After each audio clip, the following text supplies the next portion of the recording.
बोसोरारि जथुम्मा रौता सारियालिनि बे बड'लेण्ड फोथाराव बे गाजा गोमजायै खुंजानाय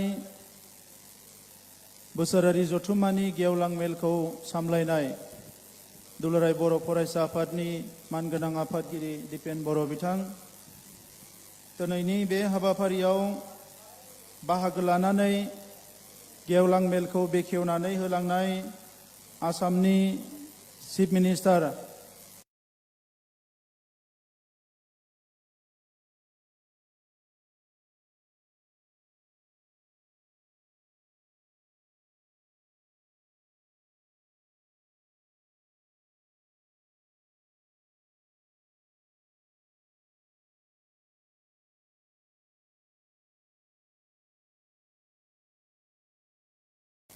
भाइस चेन्सेलर सनाझारिया मिन्स बिथां, दिनैनि बे हाबाफारियाव बाहागो लानो हानाय जोंनि बड'लेण्डनि डिपुटि चिफ गबिन्द बसुमतारी बिथां, बर' कसारी काउन्सिलनि चिफ मिनेश्वर बसुमतारी बिथां, डिपुटि चिफ रमिय' नार्जारी बिथां, जोंनि बड'लेण्ड सरकारनि स्पिकार कातिराम बर' बिथां, बे हाबाफारियाव बाहागो लानो हानाय बर' थुनलाइ आफादनि मानगोनां गाहाय नेहाथारि प्रशान्त बर' बिथां, बर'नि सासे सानसुमै बारग' सोलोंथाइगिरि लिरगिरि सार सुरत नार्जारी, बर' थुनलाइ आफादनि बारग' आरो आथिखालनि मानगोनां दैदेनगिरि बिथांमोन, गुवाहाटी इउनिभार्सिटिनि प्रफेसार अनिल बर' सार, लोगोसे बाहागो लानो हानाय बर'नि गुबुन गुबुन आफादनि दैदेनगिरिफोरजों लोगोसे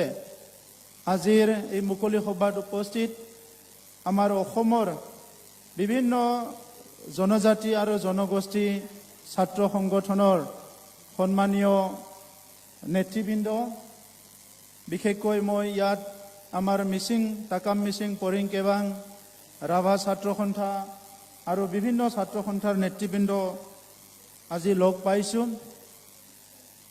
दिनैनि बे हाबाफारिखौ जाफुंसार होनाय गुबुन गुबुन ओनसोलनिफ्राय गुबुन गुबुन जिल्लानिफ्राय बाहागो लानाय एबसुनि बिबानगिरिफोरजों लोगोसे सिबिनां रायजो राजा नोंथांमोन, भलेन्टारनि फंबाय बिनानावमोन, बानजाय आफादनि चेयारमेन रबिन्द्र मुसाहारिजों लोगोसे गासैबो बिबानगिरि बिथांमोन, बे हाबाफारियाव दिनै जोबोद मोजाङै हाबाफारिखौ दैदेननायाव मदद होनाय हारिमु हान्जाफोरनि मानगोनां बिबानगिरि बिथांमोन, आइ आफा रायजो राजाजों लोगोसे खौरांगिरि नोंथांमोन, गिबियावनो आङो दुलाराय बर' फरायसा आफादनि बे 52थि बोसोरारि जथुम्मायाव फिन खेबसेबाव आफादगिरिनि बिबान मोननाय जोंनि बयनिबो अनजालु आरो सासे डाइनामिक आरो गोख्रों दैदेनगिरि मानगोनां दिपेन बर'निसिम आंनि गोसो गोरबोनि गाहाम हामलायनायखौ बावहरबाय।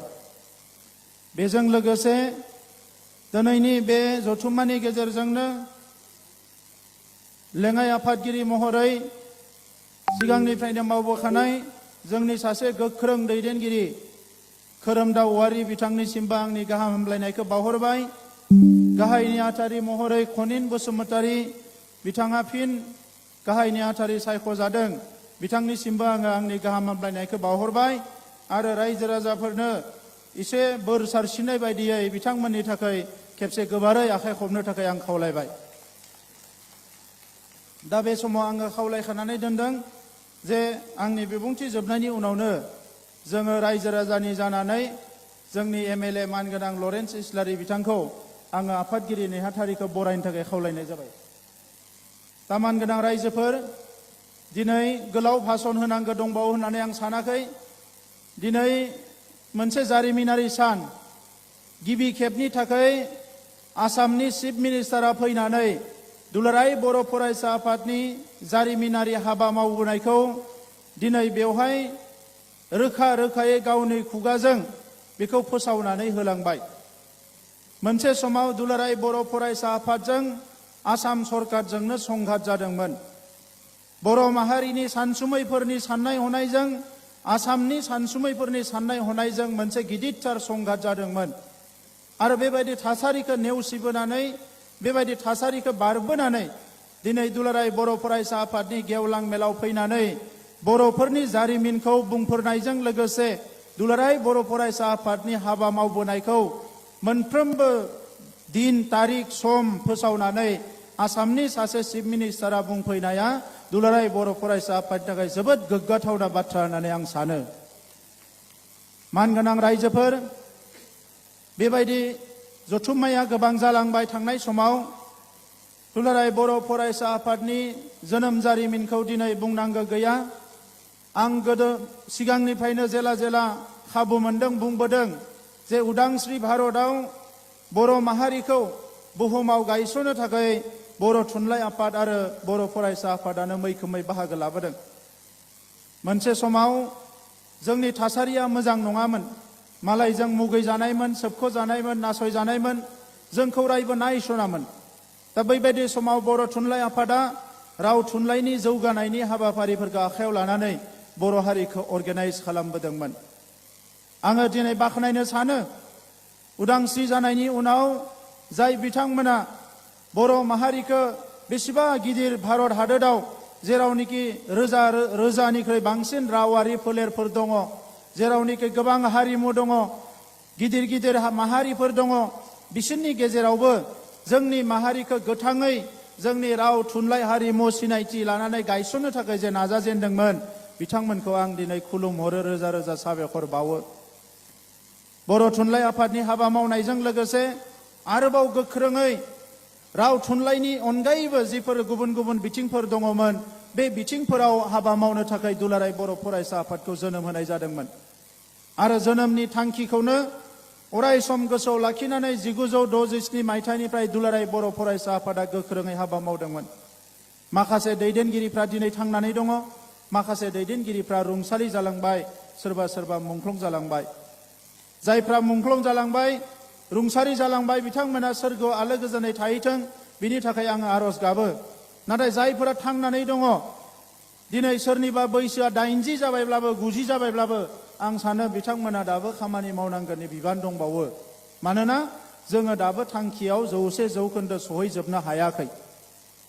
दा बेनिखायनो नैबे समाव जिखिनि जोंहा दुलाराय बर' फरायसा आफादनि बारग' आफादगिरि नेहाथारि गुबुन गुबुन बिबानगिरिफोर दङ, बिथांमोनखौ आङो फिन गावबा गावनि गोसोआव थानाय एना एनिफोरखौ ज्राब गारनानै हारिनि बृहत्तर सार्थआव खौसे जानानै हारि दानायनि हाबाफारियाव आथिखालनि दैदेनगिरिफोरखौ मदद होनो थाखाय आं साफ्रोमखौबो नैबे जौसांनिफ्राय आं खावलायहरो।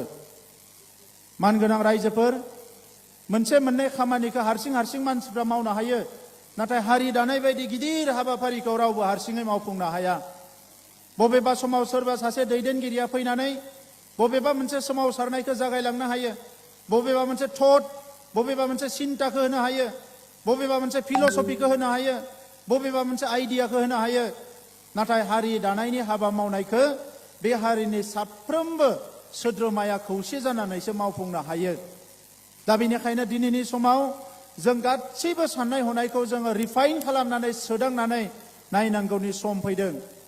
दा बे बुब्लियाव चिफ मिनिस्टार बिथाङा बुंलांनाय बायदि, जोंनि बारग' दैदेनगिरि आथिखालनि मन्त्रि इउजि ब्रह्म बिथाङा बुंलांनाय बायदि आंबो बुंनो सानो जे दिनैनि दुलाराय बर' फरायसा आफादनि दैदेनगिरि बिथांमोना जोंनि हारिनि गुबुन गुबुन दैदेनगिरिफोर, बारग' दैदेनगिरिफोर, सानसुमैफोर, मेलेमजिबिफोर, एकाडेमिशियानफोर गासैखौबो लानानै हारि दानायनि जि मोनसे एजेन्डामोन, बेखौ जाहाथे लानानै आवगायलांबाय थायो, आं बिनि थाखाय खावलायो। एखम्बा दैदेनगिरिफ्रा जोबोद फ्रास्ट्रेसन जानो नागिरो, नार्भास जानो नागिरो, आरो बिनि दाया मालाय नङा। दिनै गोथौयै बिजिरनानै नायोबा नुगोन, जोंनि माहारिनि रावबो दैदेनगिरिया, जोंनि माहारिनि सुबुङा मालाबाबो मालायखौ गिबोआखै, मालायजों मालाबाबो जेनबोआखै। बे जुक्तियावनो जाथों एबा दावहायावनो जाथों, मालायजों मालाबाबो जेनबोआखै। जोंनि दुखुनांथाव ट्रेजेडि बियो जोंनि हारिनि गेजेरावसो जाबोदों आरो बेयो दिनैसिमबो जोबाखै। मोनसे समाव जोंनि हारिनि गेजेराव गोरोन्थि सानलायनाया जोंनि गावबा गावनि जिउ लालायदोंमोन, गावबा गावनि गेजेराव थै बोहैहोलायदोंमोन, गावबा गावनि गेजेराव खास्रि बिस्रि थासारि लाबोदोंमोन। आरो दिनै बेबायदि थासारिया गैला।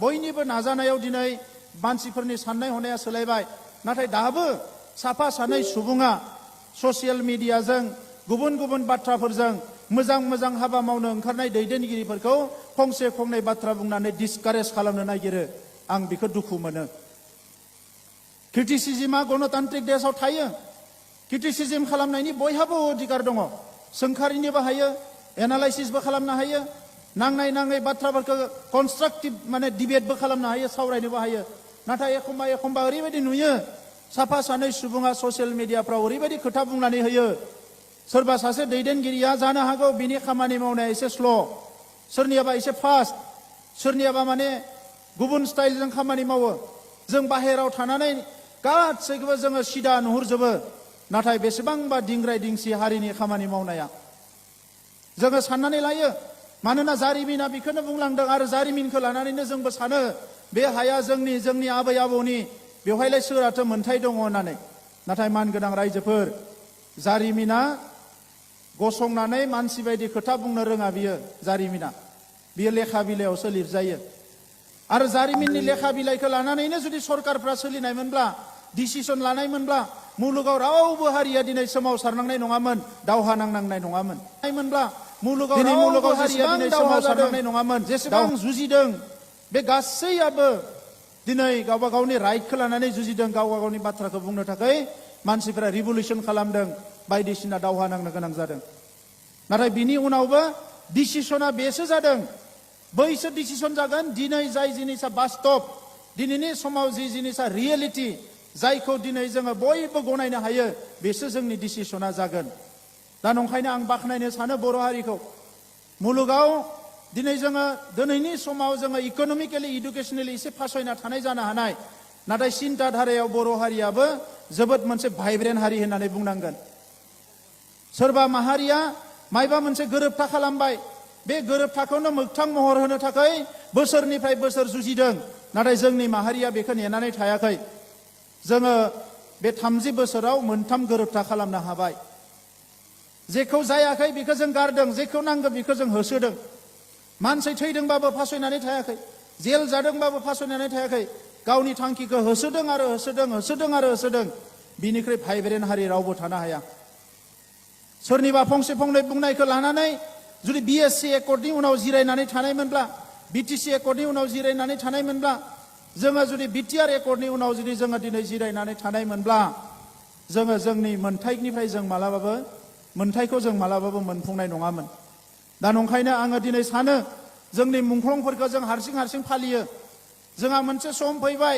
बर' थुनलाइ आफादनि रमान स्क्रिप्टनिफ्राय लानानै दुलाराय बर' फरायसा आफादनि सोमावसारनायाव जिखिनि मुंख्लं जाबाय बिएलटि एनडिबिनि जिखिनि मुंख्लं जाबाय बे गासैखौबो ज' खालामनानै जोंनि हिर'फोरखौ माहारिया सिबिनायनि मोनसे सम फैबाय जोङो मुंख्लंफोरखौ एना एनि खालामनाङा दैदेनगिरिफोरनि गेजेरावबो दिनै जोङो खौसेयै साननांगोन सोरबा साफा सानैया दिनै सानस्लाबहायियाव उल्थां फाल्थां खोथा बुंबाय थादों नाथाय मानगोनां रायजोफोर मुलुगाव दिनै नाय जाय हारिया बयनिख्रुइ पजिटिभ बे हारियानो मुलुगाव बयनिख्रुइ जौगासार हारि जानो हादों ओंखायनो दिनैनि समा नेगेटिभिटिखौ फोजोबनायनि मोनसे सम दिनैनि समा जोंनिफ्राय माखासे दानख'थायारि सिन्ताधाराफोरखौ फोजोबनायनि सम आरो दिनै जोंनि जि डिटारमिनेसनमोन एसे आगोलाव जोंहा चिफ मिनिस्टारा बुंलांदों जोंनि डिटारमिनेसनखौ दिनै मालाया बुंनो थांदों नाथाय जोंनि डिटारमिनेसनखौ जोंनि जि थिरांथा जोंनि जि समायखिरा लानाय बेखौसो जों लासै लासै बावनो हमदों दा बेनिखायनो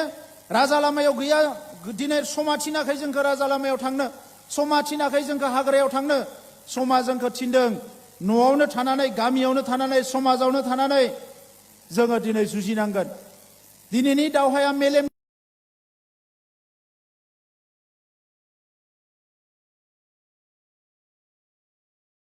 नांबोजोब्बाय दिनैनि दावहाया मेलेमनि दावहा आरो मेलेमनि दावहाखौ 10-15 जन सेंग्राफोरा सिलाय लानानै बहाबा चिरांनि हाग्रायाव क'क्राझारनि हाग्रायाव थाहैनानै गिदिर गिदिर खोथा बुंबा दिनैनि दावहाखौ देरहानाय नङा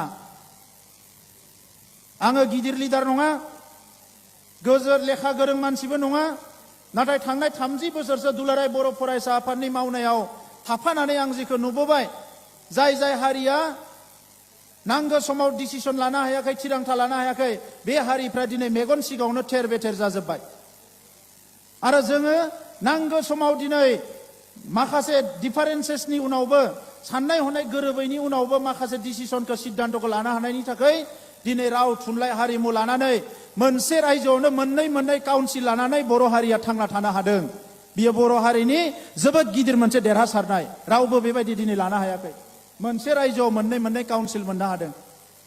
दा नंखायनो रायजोफोर जोंनि डिटारमिनेसन जों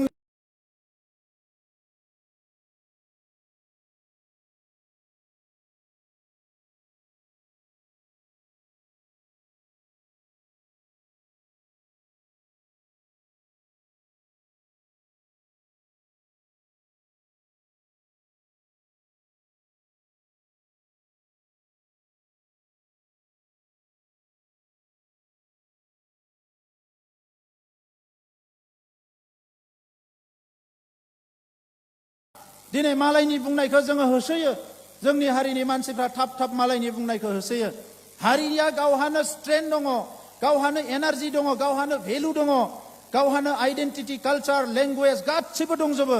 बिखौ जुदि दसे गसंथनानै नायहरोबा समा दाबो बाराखै रायजोफोर।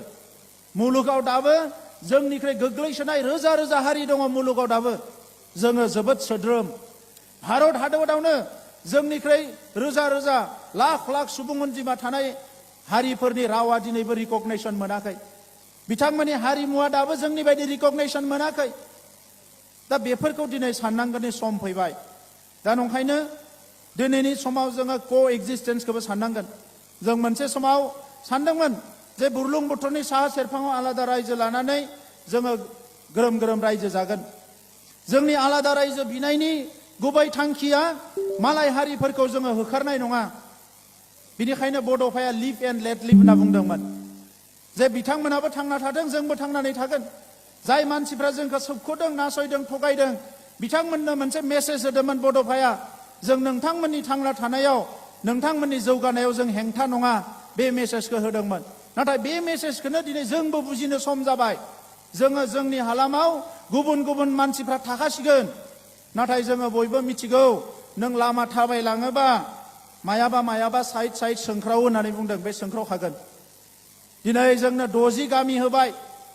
साननैसो सिगाङाव निरासा जाबायमोन। सनितपुर बिश्वनाथनि हानि मोन्थाइखौ मोनगोन ना मोना निरासा जाबायमोन। बेबायदिनो गोबां आपस एन्ड डाउन जोंनियाव फैबाय। नाथाय दिनै 60 गामिखौ मोननाय लोगोनो बयबो सानदों जे माबा मोनसे जागोन। नाथाय रायजोफोर, जोंहा दाबो गोलाव लामा थाबायलांबावनांगौ दङ। बेबायदि गिदिर थांखि लाबावनांगौ दङ। बेबायदि गोबां दावहायाव देरहाबावनांगौ दङ। आरो बड'फा मोना दिनै जोंनि बै दैदेनगिरिफ्रा, थांनाय समनि दैदेनगिरिफ्रा जोंनो मोनसे गल होलांदों। बै गला एचिभ जायागौमानि राजखान्थियावनो था, समाजखान्थियावनो था, जेरावनो था, खामानि मावलांनांगोन। दा बिनि थाखायनो मानगोनां रायजोफोर, जोंहा दिनै जि 40 बोसोरनि जारिमिन दङ, बे जारिमिनाव दाबो जों नुनो मोनदों फारसेथिं सुथुरजों जुजिनानै मोन्थाइखौ लानाय, गुबुन फारसेथिं हारिखौनो सोद्रोम हारि दानो थाखाय माखासे जुजिनाय। दाबो जौ जुवाजों जुजिनो गोनां जायो। फिसा बाथ्राफोरखौ लानानै बिराद नेगेटिभिटी। जों बोसोरनै सरकाराव थाबाय।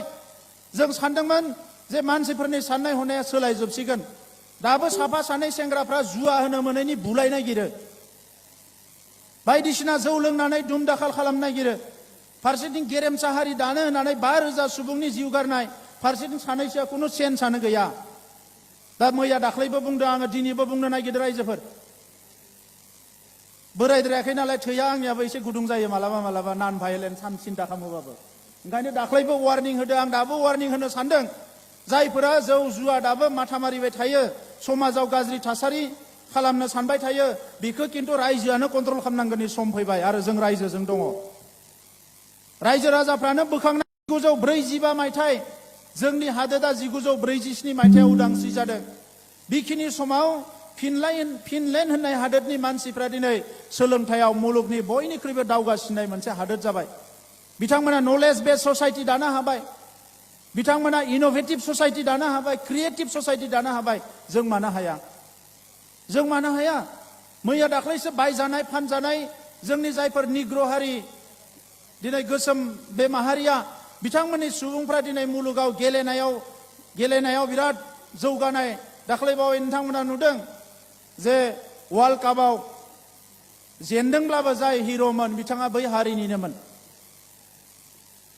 स्पर्ट्सआव, कालचाराव, फिल्माव, पलिटिक्सआव इउनाइटेड नेशननि सेक्रेटारिबो जालांबावबाय बिथांमोना। जों मानो हाया? जों बै प्रेक्टिसखौ खालामनांगोन, जों बै मेन्टेलिटिखौ लानांगोन। फिसा फिसा जिनिसावनो नार्भास जानाय, फिसा फिसा जिनिसावनो नांलायनाय, माबा माबि खोथाफोरखौ लानानै जोङो दान्थे बिदान्थे खालामलायबाय थायोबा जोङो मालाबाबो अख्रांखौ माने दांनो हानाय नङा। दा नंखायनो मानगोनां रायजोफोर धैर्य हमनांगोन, खस्थ' खालामनांगोन, नाङै खोथाफोरखौ बुंलाबायनाङा। दिनै ससियेल मिडियानि जुगाव माखासे मानसिफ्रा गामि सोनायखौ जों एसे सिगाङावनो थांबावनो हागौमोन, नाथाय माखासे मानसिफ्रा बड'लेण्डआव नाबां जाबां खोथा बुंनानै गरम खालामहरबाय थायो। बेखौनो साफा सानै सानजानियाबो हमफायो ससियेल मिडियाआव। जोंनि रावजोंथ' बुङो, मालायनि रावजोंबो बुङो। बे मानसिफ्रा हारिनि लोगो ना सुथुर आं एखनबा साननानै मोना बायदि जायो। जि बाथ्रायाव बुङोबा हारिया खहा जागोन, जेखौ मावोब्ला हारिया खहा जागोन, बेखौ मावनाया हारि अननायनि मालाबाबो जानो हाया। सोरबा दिनै मुंख्लंआ जिउ होलांबाय, नोंनिफ्राय जों जिउ नागिराखै, नाथाय हारिनि मोजां खामानि मावनायखौ नोंनिफ्राय जों लुबैदों। दा बे बाथ्राफोरखौ दिनै साननायनि सम फैबाय। जोंनो मोजां मोजां फसंथान नांगौ। जेसेबां मोजां मोजां फसंथान गायसननो हागोन एसेबां थाबनो जों गियानखौ, नलेजखौ मोननो हागोन। ओंखायनो जोङो दायो बड'लेण्डआव जेसेबां हायो माखासे इनस्टिटिउसन लाबोनायखौ जोङो बयबो माथा मारिलायबाय थादों। आरो दिनै नोंथांमोननि सिगाङाव बुंनानै मोजां मोनगोन, थांनाय मास मोनथामनि नाजानायाव जोंनियाव बियो एकर्डआव गैयामोन, थेवबो जोङो स्किल इन्डिया इन्टारनेशनेल सेन्टार जोङो क'क्राझाराव मोननो हाबाय। जिनिखि इन्डियाआव बेनारसआवल' मोनसे दङ, प्राइम मिनिस्टारनि समस्थियाव जों मोनसे मोननो हाबाय। जोङो NSTI मोननो हाबाय। गुबुन हादोराव खामानि मावनो थांनो ओंखार लुबैयो, बियो दिनै बैयाव लेंगुवेज सोलोंनो हागोन। जार्मानि, जापानिस, गुबुन गुबुन लेंगुवेज सोलोंनो हागोन। दाबो 10,000 सुबुंनि दरकार दङ, जायफोरा थांनानै दिनै जुदि जापानाव साख्रि मावनो थाङोबा मासाव बियो लेंगुवेजखौ एसे लोंनांगौ आरो स्किल सोलोंनानै थांनांगौ। 2.5 लाख 3 लाख बियो मासाव बेथन मोनहैगोन। बेफोरखौ दिनै कानेक्सनखौ जों खालामगासिनो दङ। जोंनि साइन्स कलेजफोरखौ जोङो स्पेसियेल गोसो होगासिनो दङ। साइन्सआव जों दाबो गोग्लैसोनानै दङ। साइन्सखौ जों बयबो गोसो होनांगोन, मानोना दानि जुगानो साइन्स। आरो साइन्सखौ मिथियाबा सास्टेनेबल जानाय नङा जोंनि चिन्ताधाराफ्रा। मुलुगनां थाखोआव मोनसे समाव MDG होनना बुंदोंमोन, मिलेनियाम डेभेलपमेन्ट गोल, आरो दायो जाबाय सास्टेनेबल डेभेलपमेन्ट गोल। जायखिजाया साननाय हनाय मावनाय दांनाया सास्टेन जानांगोन। माबा मोनसे मावब्रबबाय गाबोननो बायब्रबबाय बेबायदिबा जानाय नङा। जोंनि हारियाव गोबां माखासे सेंग्राफोर दङ, जोंहा बिनानाव माखासे हिन्जावसाफोर दङ एसे एसे लेखा फरायनानै गारनाय। बिसोरखौ जों थाबैनो खामानियाव इमप्लयमेन्टआव बाहायनांगोन। मेन पावाराव बिसोरखौ लांनांगोन, जोङो हिउमेन रिसर्स बानायनांगोन। बिनि थाखाय स्किल ट्रेनिंखौ जोङो जेरावबो होनो सानदों। गोदो गोदायनि उन्दैनिफ्राय खोनाबोदोंमोन, IAS नांगौ, IPS नांगौ, IAS नांगौ, IPS नांगौ, लेखा गोरों नांगौ, इन्जिनियार डक्टर नांगौ, खिन्थु मेटेरियेलाइज जायाखैमोन।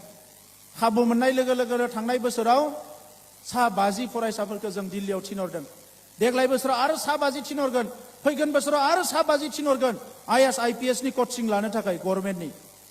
आरो दिनै नङा गाबोन मोनसे समाव जों सम मोनगोन, बोसोरनै बोसोरथामनि उनाव बोसोरसेयावनो 20 जन 30 जन जोंनिफ्राय IAS IPS ओंखारगोन। आं फोथायो बेखौ, मानोना जोंनियावबो गोबां टेलेन्टेड बर फरायसाफोर दङ।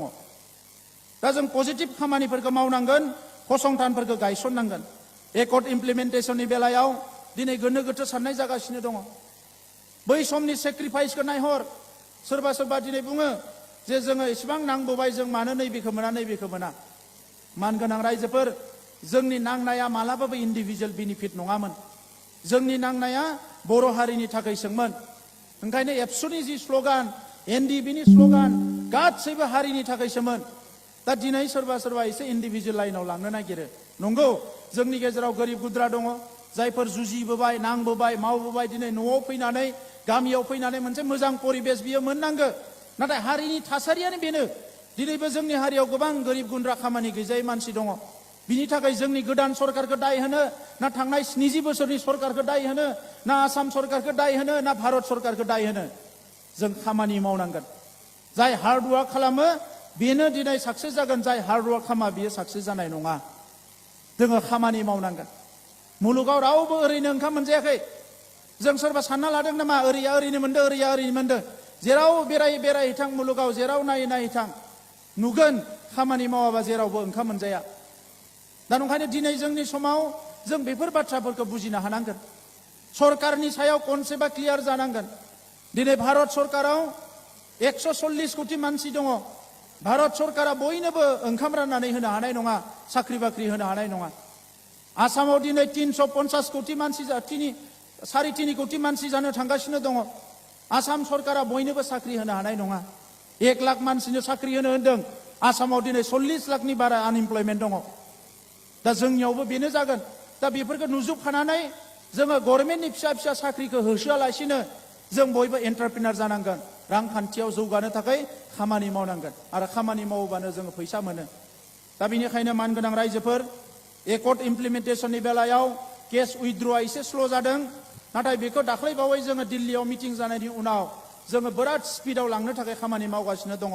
रिहेबिलिटेसना माखासे थालांदों, बेखौबो थाबैनो खालामनो थाखाय जों खामानि मावगासिनो दङ। जिखिनि थाद्रा थानाय एकर्डनि जि क्लजफोर बेखौ थाबैनो मावफुंनो थाखाय आवगायलांगासिनो दङ। दिनै नुनो मोनबाय सोरबा सोरबा सानदोंमोन जे गभर्नमेन्टआ गामिखौ सोना होबा मा जायो मा जाया। चिफ मिनिस्टार बिथाङा जोंजों रायलायनानै मा जायो, गुदुं जायो ना गुसु जायो नायग्रोनि होननानै 60 गामि फोसावबाय। लोगो लोगोनो माखासेया दिनै खर' दैखांदों। दा थासारिखौ जोंबो बुजिनांगोन। दा नंखायनो मोनसेबो जेंनाया दायो गोदो गोदायनि बायदि सिम्पलै सल्भ जानाय नंला, क्रिटिकेलिसो सल्भ खालामनांगोन।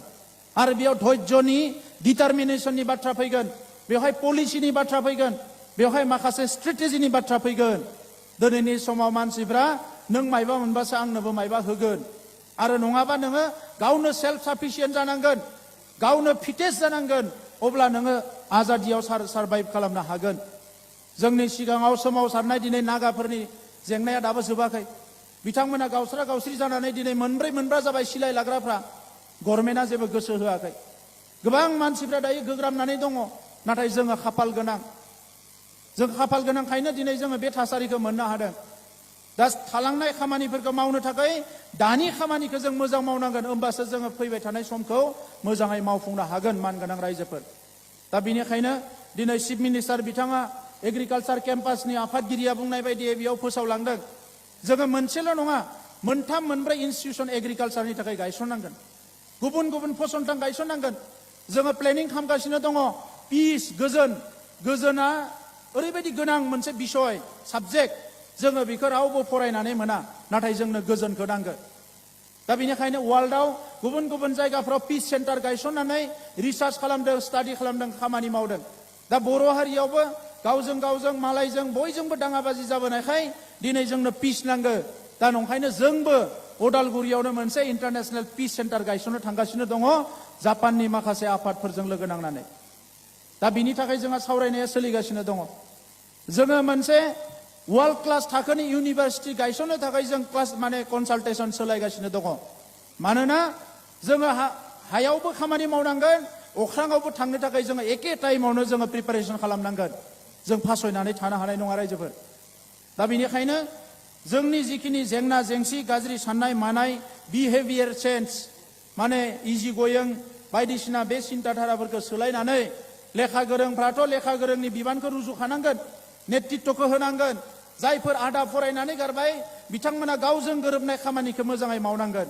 आरो जायफोर लेखा फरायाखै बिथांमोनाबो गावनि खामानिखौ मोजाङै मावनांगोन। बिमा बिफाया गथ'फोरखौ मोजाङै जोथोन लानांगोन। आरो लाइमोनफोरा जायफोर दोरोदलांनो नागिरदों, सोरबा ड्राग्स जानो नागिरदों, सोरबा गाज्रि खामानियाव थांनो नागिरदों, फैबाय थानाय समाव जोंनि हारि जौगानायाव बेनो हेंथा जागोन। दा नंखायनो बयखौबो खावलायदों आङो, गामि खाथियाव बहाबा जुवा गेलेनाय नुदों, नायै थांनो नाङा, थांनानै बुंहैनांगोन, भाई बेयाव जुवा गेलेनो मोना। मायबा मोनसे गाज्रि जादों, हारियानो दायित्व लानांगोन। मोनसे समाव खोमसि फोथायनाय, दायना दायनि बुथारनाय, मालायजों बिराद जोङो मालायजों मुगै जायोमोन जोङो, बे हारिया माबायदि होननानै। दिनै नाङैनो मावैनो दायना दायनिया एसे खमायबाय हारियाव। डमेस्टिक भायलेन्सआबो एसे खमायदों, नाथाय दाबो जोंनि गेजेराव दङ। ट्राफिकिंआव गोबां जोंनि दाबो लाइमोनफ्रा बाहेराव थाङो। ओंखायनो दिनै बड'लेण्डआव जोङो गंबा काउन्सिलिं सेन्टार गायसनदो, जेराव फेमिलि काउन्सिलिं जागोन बै जेंनाफोरखौ फोजोबनो थाखाय। जोङो बेवहाय डिफेन्सआवनो हाइस्ट साख्रि मोनो जोंनि मानसिफ्रा, नंखायनो 12टा जोङो सेन्टार गायसननो थांगासिनो दङ देग्लाय बोसोराव, जेरावनोखि डिफेन्सआव प्रि रिक्रुटमेन्ट ट्रेनिं जागोन। मोनबा जोङो माल्टिपार्पस ट्रेनिं सेन्टार जोङो कचिं सेन्टार गायसनगोन, जेरावनोखि बेंक पिअनिफ्राय लानानै रेलवेनिफ्राय लानानै SSCनिफ्राय लानानै गासै कचिंखौ जोंनि मानसिफ्रा लानो हायो।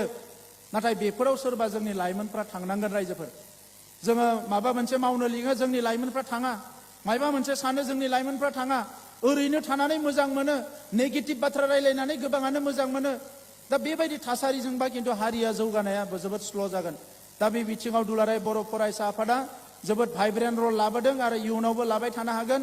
नंखायनो आङो जिल्ला एबसु, दखरा एबसु जायफोर दङ बिथांमोनखौ खावलायदों जे समाजाव नोंथांमोना फासयनानै थायाजासे गोदो गोदायनिफ्राय जेरै मावबोदों फैबाय थानाय समावबो गोख्रोङै हाबा मावलांगोन आं बेखौ मिजिंथिबाय।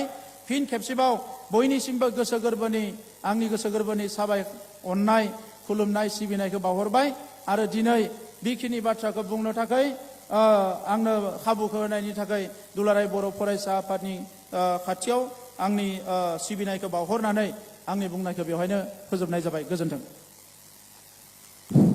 जय बर' हारिनि बिटिआरनि मानगोनां चिफ प्रमद बर' बिथाङा जोंनि माहारि दानायनि फारसे आरो सरकारा लानाय आफादगिरि बिथांखि माहारिनि फारसे बिथाङा बिबुंथि लाखिबाय। आं बेखाय बिथांनिसिम रोजा रोजा साबायखर बावदों। आरो संसार दैमारि बिथाङा राङापारानि जोंनि मानगोनां चिफनि पर्ट्रेट आखिदों, स्केट्स, आं बिथांमोनखौ होफैनो थाखाय आं खावलायबाय।